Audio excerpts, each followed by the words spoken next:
morning everybody mga palangga. Ngayong umaga ay ang ating ganap sa ating buhay ngayon ay magtatanim kami ng cucumber ng aking sister. Magtipunla muna namin. Ayan, ito ang kaganapan namin sa araw na ito mga palangga. Mas maganda na may tanim. Laking katipiran talaga pag may sariling tanim mga gulay. Ayan, punta na ako doon sa aking sister para magtanim na kami nito. Mag-ayos kami ng dito, mga orchids. Ito na marami na siya kaming ginawa. Plak na yung puti. May puti. Ganito. Orchids. Yung taba-taba ng orchid. Bakuran. Ayan mga orchids ng ating sister. Ang hilig-hilig niya ng mga bulaklak. Maraming mga bulaklak. Marami din kaming nabinta dito. Yan ang aming kapaligiran dito sa probinsya. Yan, may pula. May puti. Yan, puti sa pagbati. Pink. Nakuha ng mga bulaklak, mga damo-damo dito. Mga bulaklak. Guayabano. Yung nakaraang araw, lagi na lang umuulan. Gumanda uli kasi hindi na busy ang light. Ito yung Ayan na mga palangga.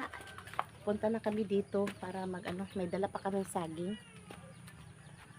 Magpunla kami ng cucumber dito. Dito kami magpunla. Nagkatanggian na. sakit pa ako. Nalangga. Nga mga Abi, kabudlay na. Hindi na. Ayan na. Dito muna kami magpunlaan. Saging na ya.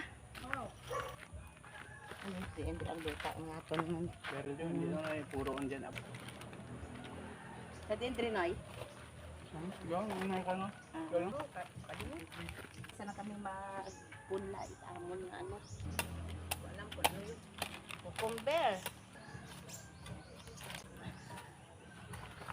Punlaan na natin. Ayan, mga ganyan. Tapos ihalo namin doon sa kabila, sa isang lupa. Ha? Okay.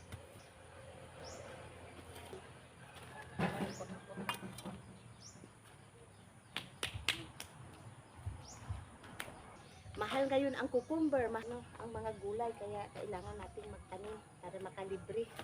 Bawas budget. Lupa. Halo. Maganda ang tubo ng mataba. Sana lahat ito mabuhay. Isa. Ito yung mga puting footage. Yung mga ganyan. Kapapwede natin yan. Ha? At Strawberry na naman. Strawberry. Maghapot kami ng aking sister. Ayan ang gagawin natin ngayon. Ito ang kaganapan namin ngayong umaga. Yan. Punta kami doon sa ng mga strawberry. Nini! Ito namin dalhin mga palangga.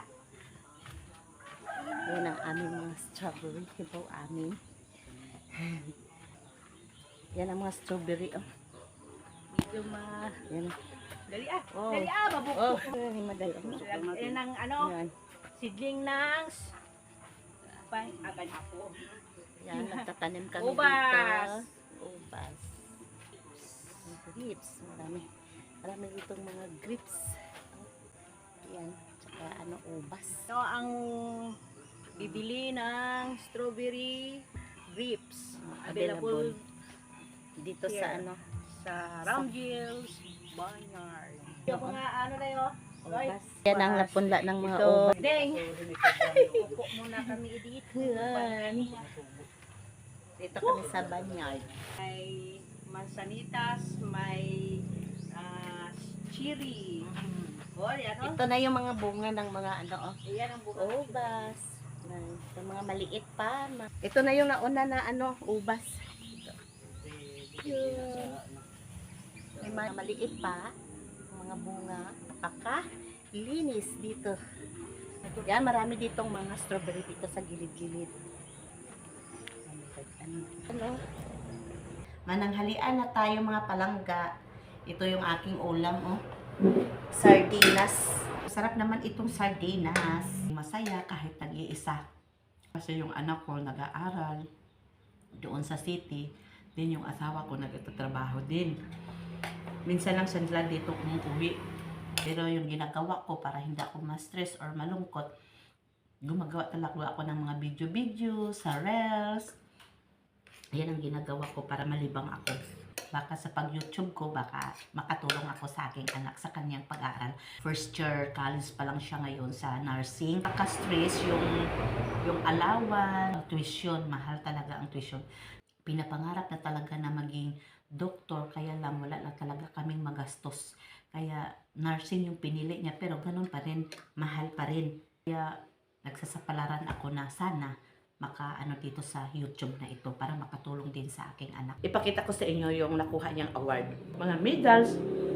Ito, napakarami. Grade 7. Grade 7 ito siya. Grade 7, grade 12.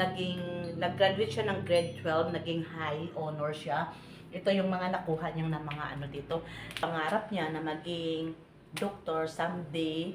Kung makapagtrabaho siya, makapagtapos siya sa nursing, makapag-aral siya ng doktor, matupad na yung talaga yung pangarap na gustong-gusto niyang kurso. Proud na proud ako sa aking anak. Nag-iisa lang yung anak ko, babae, 18 years old na siya. Asawa ako is 29 years old, kaya yung maliit pa yung anak ko, may edad na ako. Magtiis at magtiyaga para makuha mo ang yung pangarap. Para sa aking anak, magtitiis ako kahit mahirap na laging mag-isa. Nagtitiis din siya. Yung mga baon niya, tinitipid niya talaga.